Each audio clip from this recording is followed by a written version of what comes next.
चलिए शुरू करते हैं आज की क्लास। देखिए दोस्तों, आज 17 दिसंबर है। 17 दिसंबर के दिन 1927 में इन तीन लोगों ने मिलकर, भगत सिंह, सुखदेव और राजगुरु ने मिलकर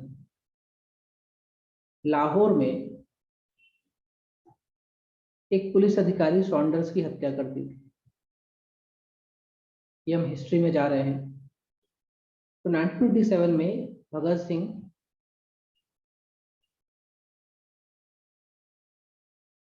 सुखदेव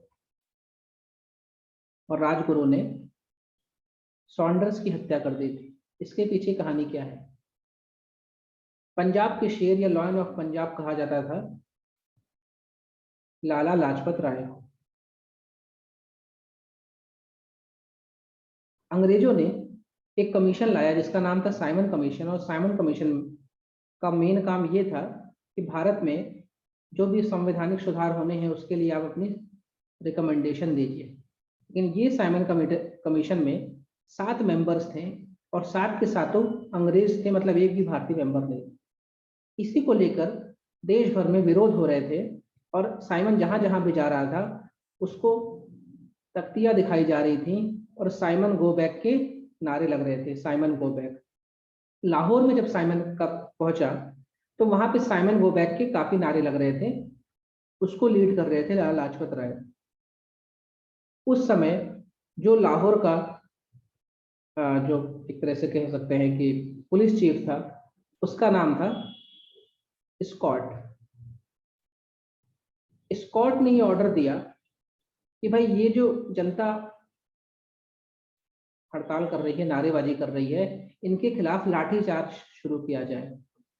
उसने लाठीचार्ज का ऑर्डर दिया और इस लाठीचार्ज में बहुत सारी लाठियां मारी गई लाला लाजपत राय को, जिससे वो काफी घायल हो गए और बाद में अस्पताल में उन्होंने दम तोड़ दिया।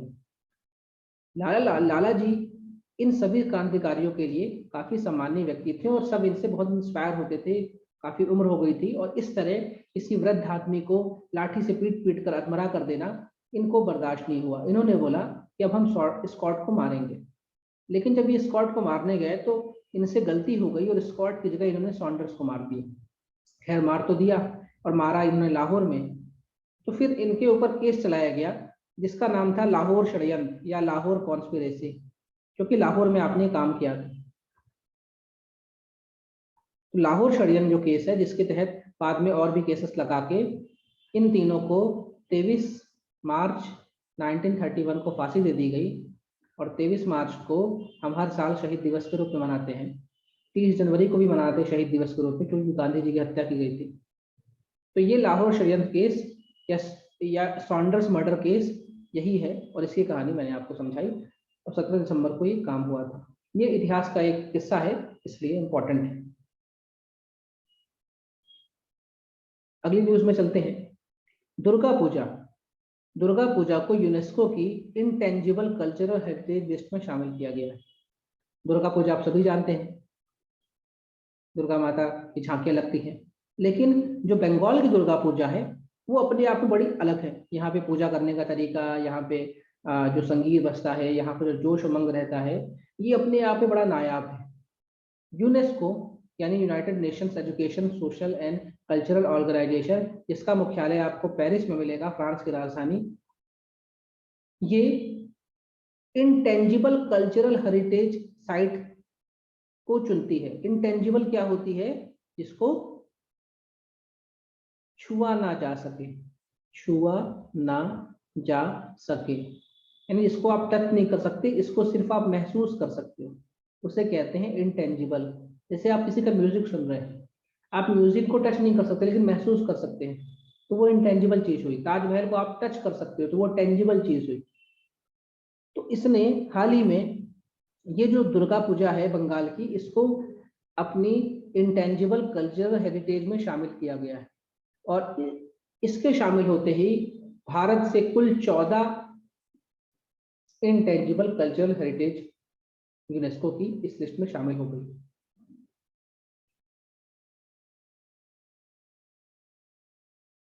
जैसा कि आपको पता है यूनेस्को वर्ल्ड हेरिटेज साइट भी बनाता है, और वर्ल्ड हेरिटेज साइट में अभी हमारे देश में कुल 40 विश्व विरासत स्थल है, जिसमें सबसे लेटेस्ट एडिशन धोलावीरा का हुआ था। और वो जो विश्व विरासत स्थल है, जैसे खजुराहो हो गया या भीमबेटका हो गया या सांची हो गया, इसको हम टच कर सकते हैं, यानी ये टेंजिबल है।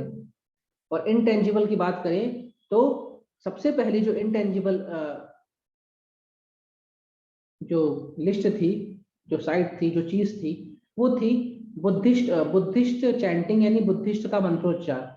आप लेह लद्दाख में जाएंगे, वहां बुद्धिस्ट मॉन्क सरमन्स मिलेंगे। वो लोग जिस प्रकार से अपनी चैंटिंग करते हैं, अपना एक तरह से पूजा अर्चना करते हैं, उसको डाला गया था। सबसे पहली थी जो भारत की तरफ से इंटेंजिबल लिस्ट में गई थी। और उसके बाद हम देखें कालबेलिया। कालबेलिया एक फोक डांस है, और ये फोक डांस राजस्थान में जो कालबेलिया ट्राइब्स है वो करती है। छाऊ डांस, छाऊ डांस में छाऊ जो होता है एक प्रकार का मास्क होता है, और इसको पहन कर डांस किया जाता है। और ये आपको ईस्टर्न बिहार में, उत्तराखंड में, बंगाल में छाऊ नृत्य देखने को मिलेगा। कुट्टी अट्टम, ये एक संस्कृत का एक तरह से कह सकते हैं थिएटर है, यानी संस्कृत का मंचन है ये। और ये केरला में आपको देखने को मिलता है, और ये हिंदू मंदिरों के अंदर होता है केरला वाले। कुंभ मेला आप सभी जानते हैं। मुड्डियट्टू, ये एक डांस है, और ये भी एक धार्मिक डांस है, और ये आपको केरला से मिलेगा। नवरोज, ये पारसियों का हैप्पी न्यू ईयर है। रामलीला आप सभी जानते हैं, राम जी का वर्णन। रम्मन, रम्मन ये एक फेस्टिवल है जिसमें जो भूमि के देवता हैं उनकी पूजा होती है, और ये उत्तराखंड में है। संकीर्तन, ये चैतन्य महाप्रभु जो कि बंगाल से थे, वैष्णवाइट थे, वैष्णव संत थे, उन्होंने भक्ति की एक नई विधि निकाली थी, जिसमें हम कीर्तन कर सकते हैं। जो कीर्तन संकीर्तना की जो आप लोग आज सभी लोग जानते हैं, तो संकीर्तना की जो स्पेशल फॉर्म है उसको डाला गया था। और मणिपुर में खासकर ये अभी आपको देखने को मिलेगा। जो ब्रास है, ब्रास और कॉपर की जो क्राफ्ट है, मतलब ये ब्रास और कॉपर से जो बर्तन बनाते हैं, और इनकी जो बनाने की कला है जो खासकर आपको मिलेगी कहाँ पे, पंजाब के ठठेरा जो लोग हैं वो इसमें महारत है, उसको रखा गया। फिर वैदिक मंत्रोच्चार, वैदिक चैंटिंग को डाला गया, और सबसे लेटेस्ट 13वां योगा को इसमें इंक्लूड किया गया था। और अब इसमें कोलकाता की दुर्गा पूजा को इंक्लूड किया गया। मजे की बात यह है कि दुनिया भर में लगभग 600 से अधिक साइट इसमें आती हैं, और आपके पड़ोसी मुल्क चाइना के पास 42 इंटेंजिबल हेरिटेज है, और आपके पास उसके 1/3 ही है, 14 ही। तो ये तो थोड़ा नाइंसाफी है। भारत की सांस्कृतिक धरोहर काफी समृद्ध है, इसमें और भी चीजें जुड़ सकती है। दुर्गा पूजा की बात करें तो शक्ति की से पूजा की जाती है, दुर्गा की पूजा की जाती है यहाँ पे। और बंगाल में दुर्गा पूजा विश्व प्रसिद्ध है। बंगाल में जो माहौल रहता है, जोश रहता है दुर्गा पूजा में, वो दुनिया भर के लोग वहां पे आते हैं उस समय देखने। और ये सिर्फ एक पूजा नहीं है, ये एक तरह का संस्कृति और धर्म का संगम है, जो कि बंगाल में देखने को मिलता है। सलार मसूद और राजा सुहेलदेव की लड़ाई के बारे में देखिए, मोदी जी भी 4 दिन पहले बनारस गए थे, और वहां पे जो काशी विश्वनाथ जो मंदिर है, उसका जो कॉरिडोर है, मतलब मंदिर और गंगा के घाट के बीच में जो भी एक तरह से अतिक्रमण था, और जो भी बहुत घनी बसाहट थी, उसको हटाया गया है कि एक तरह का कॉरिडोर बन जाए कि जो विश्वनाथ काशी विश्वनाथ के मंदिर में आया है वो आसानी से गंगा घाट में पहुंच सके। उसके कॉरिडोर का उन्होंने अनावरण किया। लेकिन अपनी स्पीच में उन्होंने कई सारी राजा महाराजाओं का जिक्र कर दिया, और वो हमारे लिए थोड़ा सा इंपॉर्टेंट हो गया कि भाई सलार मसूद क्या था, राजा सुहेलदेव क्या था। और ये भी कह सकते हैं कि भाई यूपी में चुनाव है तो ये थोड़ा हिंदू मुसलमान एंगल भी है। खैर, हमें तो अपने काम की चीज पकड़नी है। देखिए, काशी विश्वनाथ जब धर्म कॉरिडोर का मोदी जी उद्घाटन किए, तो उन्होंने अपनी स्पीच में कहा कि राजा सुहेलदेव ने सलार मसूद को जंग में हराया और उसको मार दिया। तो सलार मसूद क्या है, राजा सुहेलदेव क्या है, ये थोड़ा सा जान लेते हैं। देखिए, हमारे देश में जब हम बात करें कि कुतुबुद्दीन ऐबक आया, या कुतुबुद्दीन ऐबक से ही पहले पकड़ ले, जब मोहम्मद घोरी आया उसके साथ बहुत सारे गुलाम भी आए, और वो गुलाम ने देश में जो उत्तरी भारत था वहां पे अटैक करना शुरू किया। बख्तियार खिलजी ने बंगाल की ओर बढ़ गया, कुतुबुद्दीन ऐबक बनारस की ओर आ गया, और उसने ये जो मंदिर था काशी विश्वनाथ, इसको भी तोड़ दिया। तो ये लोग एक तरह से प्लंडर कर रहे थे, लूट खसूट कर रहे थे, तबाह कर रहे थे मंदिरों को। इसी में एक व्यक्ति था सलार मसूद, जिसको गाजी मियाँ के नाम से भी जाना जाता है। ये जो गाजी शब्द इसको मिला है, गाजी मतलब होता है ऐसे लोग जो कि धर्म के लिए लड़ाई करते हैं, और कौन से धर्म को के लिए, इस्लाम धर्म को बढ़ाने के लिए जो लड़ाई करते हैं उन्हें गाजी कहते हैं। इनको गाजी मियाँ भी कहा जाता था, और एक तरह का ये वॉरियर था। और ये महमूद ऑफ जो गजनी है, महमूद ऑफ गजनी जो था उसका एक तरह का ये भतीजा था, और ये भी यहाँ प्लैंडर काफी कर रहा था। तो इसको उत्तर प्रदेश में बहराइच नाम का जिला है, वहाँ का एक राजा थे, लोकल राजा थे। कुछ कहते हैं कि ये पासी कम्युनिटी के थे, कुछ कहते थे कि राजभर कम्युनिटी के थे, राजपूत कहते हैं हमारी कम्युनिटी के थे। लेकिन इन्होंने, राजा सुहेलदेव ने इस गाजी मियाँ को, इस सलार मसूद को युद्ध में हराया और उसको मार दिया, युद्ध में हराया और उसको मार दिया। और इसी का वर्णन किया कि भाई जब जब कोई आक्रमणकारी भारत में आएगा तो सुहेलदेव जैसे राजा उठेंगे और उसको भगा देंगे। अब इसमें एक डाउट ये है कि उस समय के जो हिस्टोरियंस थे उन्होंने सलार मसूद का जिक्र नहीं किया, उन्होंने सुहेलदेव का जिक्र नहीं किया, यहाँ तक कि महमूद तक का भी उन्होंने जिक्र नहीं किया। खैर, लेकिन राजा सुहेलदेव दंत कथाओं में, किस्सों कहानियों में बहराइच, गोरखपुर, यानी ये कहें कि बनारस से लेकर बहराइच तक का जो भी पूरा एरिया है, वहाँ पे लोगों के दिलो दिमाग में, जेहन में आज भी जिंदा है कि सुहेलदेव राजा बड़े प्रतापी राजा थे, उन्होंने सलार मसूद को जंग में हरा दिया। और ये किस्सों कहानियों में जिक्र है, किसी भी हिस्टोरियन ने इसका उल्लेख नहीं किया है। अब दिक्कत ये है कि जो उत्तर प्रदेश वाला इलाका है और बिहार से लगा हुआ जो इलाका है, वहाँ पे मुस्लिम आबादी बहुत ज्यादा है, और वो इस सलार मसूद को गाजी मियाँ के नाम से पूजती है क्योंकि बहराइच में इसकी मजार है, उसको पूजती है। और राजा सुहेलदेव को भी जो पासी समुदाय है वो भी उनको अपना राजा मानता है, राजभर समुदाय जो है वो भी अपना राजा मानता है, और राजपूत भी कहते हैं कि राजा सुहेलदेव तो राजपूत थे, आप कहाँ इनको शेड्यूल्ड कास्ट, शेड्यूल्ड ट्राइब्स का राजा बना कर रखे हैं। तो एक थोड़ा ये पॉलिटिकल एंगल है, लेकिन आपको ये जानना है कि राजा सुहेलदेव कब के थे और उन्होंने क्या खास काम किया, और ये मोदी जी ने अपनी रैली में इनका जिक्र किया। और 4 साल पहले भारत सरकार ने 5 रुपए का डाक टिकट इनके नाम पे निकाला था। अमित शाह ने इनको राष्ट्रीय हीरो कहा था 4 साल पहले, और अभी लखनऊ में राजा सुहेलदेव की एक काफी बड़ी मूर्ति लग रही है। और 2 साल पहले भारतीय रेलवे ने सुहेलदेव एक्सप्रेस भी शुरू की थी, जो कि गाजीपुर से चलती है। तो बहराइच में जहाँ पे ये है वहाँ पे इनका स्टैचू है, लखनऊ में इनका स्टैचू बन रहा है, और ये पासी कम्युनिटी, राजभर कम्युनिटी और राजपूत कम्युनिटी तीनों इनको क्लेम करते हैं राजा सुहेलदेव को, जो कि 12वीं शताब्दी के राजा थे, उत्तर पूर्वी यूपी के। बिहार को लेकर न्यूज है, बिहार एक स्पेशल राज्य का दर्जा मांग रहा है। स्पेशल राज्य का दर्जा क्या होता है और बिहार क्यों मांग रहा है?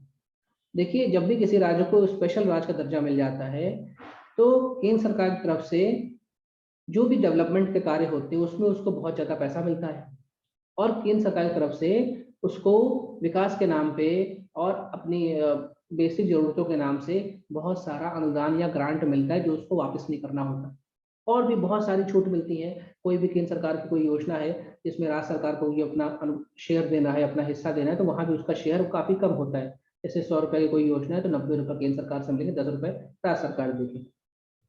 हमारे जब देश बना तो कुछ राज्य बहुत संपन्न थे, कुछ राज्य बहुत पिछड़े थे, और जो पिछड़े राज्य थे उनको संपन्न बनाने के लिए एक गाडगिल फॉर्मूला आया, और गाडगिल नाम से एक समिति ये बनी। और असल में ये कहें कि गाडगिल जो है इन्होंने पंचवर्षीय योजना में योगदान दिया है। तो इन्होंने अपने फॉर्मूले में बताया कि भैया जो ऐसे राज्य हैं जो कि पहाड़ी राज्य, हिली टेरेन है, जहाँ हिमालय की बेल्ट है, और जहाँ जनसंख्या घनत्व तो बहुत कम है, जहाँ पे ट्राइबल पॉपुलेशन बहुत ज़्यादा रहती है, जहाँ पे पॉवर्टी ज़्यादा है, जहाँ पे डेवलपमेंट कम है, उनको आप स्पेशल राज्य का दर्जा दीजिए और कोशिश करिए उनको ज़्यादा से ज़्यादा सहयोग दीजिए जिससे कि वो बहुत तेजी से उभर पड़े। तो इस फॉर्मूले को देखते हुए जो भी हिमालयी राज्य है, चाहे जम्मू कश्मीर से लेकर आप नॉर्थ ईस्ट तक ले, जो भी हिमालयी राज्य है उनको स्पेशल स्टेट का दर्जा मिला है, और जिस वजह से उनको जो अनुदान है वो काफी मिलता है केंद्र सरकार से।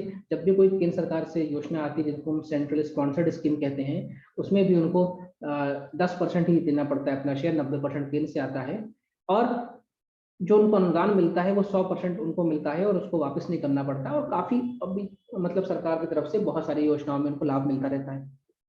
तो जो पिछड़े राज्य हैं, ये गाडगिल ने बोला जो हिली राज्य है सबसे पहली शर्त ये थी, और जहाँ पे आदिवासी ज्यादा रहते हैं, जहाँ पे पॉवर्टी ज्यादा है, उनको आप स्पेशल राज्य का दर्जा दो। इसको देखते हुए ये जो पीले रंग में आपको राज्य दिख रहे हैं, ये जम्मू कश्मीर हो गया, उत्तराखंड, हिमाचल हो गया, फिर ये सिक्किम, फिर ये सातों बहने, ये सब इसमें आते हैं, स्पेशल कैटेगरी के स्टेटस में आते हैं।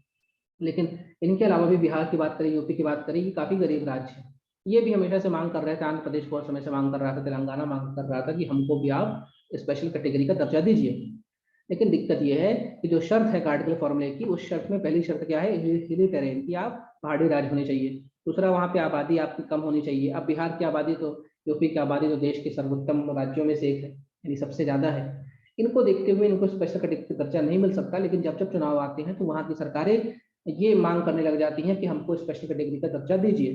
बिहार में नीतीश कुमार ने यही मांग की कि हमको दीजिए, हम पिछले 15 साल से कह रहे हैं हमको दीजिए, लेकिन आप देते नहीं है। लेकिन क्यों दें? क्योंकि भाई गाडगिल समिति का जो रिकमेंडेशन है उसके हिसाब से आप ना पहाड़ी राज्य है, आप में जनसंख्या घनत्व तो बहुत ज्यादा है, आप कोई बॉर्डर शेयर नहीं करते, जैसे बिहार फिर भी करता है। बिहार की बात करें तो ये चाइना के साथ बॉर्डर शेयर करता है, चाइना तो नहीं, नेपाल के साथ शेयर करता है। और इकोनॉमिक बैकवर्डनेस, तो बिहार बोलता है देखिए हम बॉर्डर स्टेट है, हम गरीब भी हैं, तो हमको दीजिए। लेकिन ऊपर वाले दो शर्तों में वो पूरा नहीं होता, इसलिए उसको दर्जा नहीं मिलता। लेकिन जब जब चुनाव होते हैं तब तब वो इस मांग को उठाने लग जाते हैं।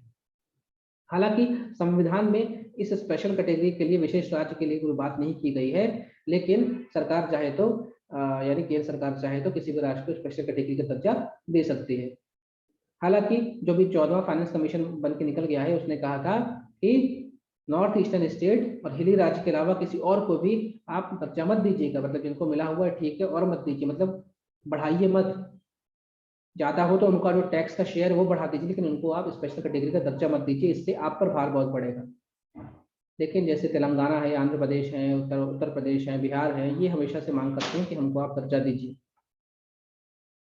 अगली बात फिर मोदी जी से आती है। मोदी जी ने अपने भाषण में राजा चैत सिंह का नाम लिया था अभी 4 दिन पहले, और चैत सिंह से जुड़ी हुई जो बातें हैं इतिहास में, उसके बारे में हम थोड़ा बात कर लेते हैं। देखिए, अंग्रेजों का बंगाल का जो पहला गवर्नर था उसका नाम था वॉरेन हेस्टिंग, वॉरेन हेस्टिंग्स। और ये 1772 से लेकर 1785 तक रूल किया। इसी के समय इसी के समय रेगुलेटिंग एक्ट आया, एक्ट 1773 में, और वॉरेन हेस्टिंग बन गया गवर्नर जनरल ऑफ बंगाल। और बना बॉम्बे और मद्रास से गवर्नर इसके अधीन आ गए। वॉरेन हेस्टिंग बहुत ही करप्ट आदमी था, बहुत ही ज्यादा करप्ट आदमी था।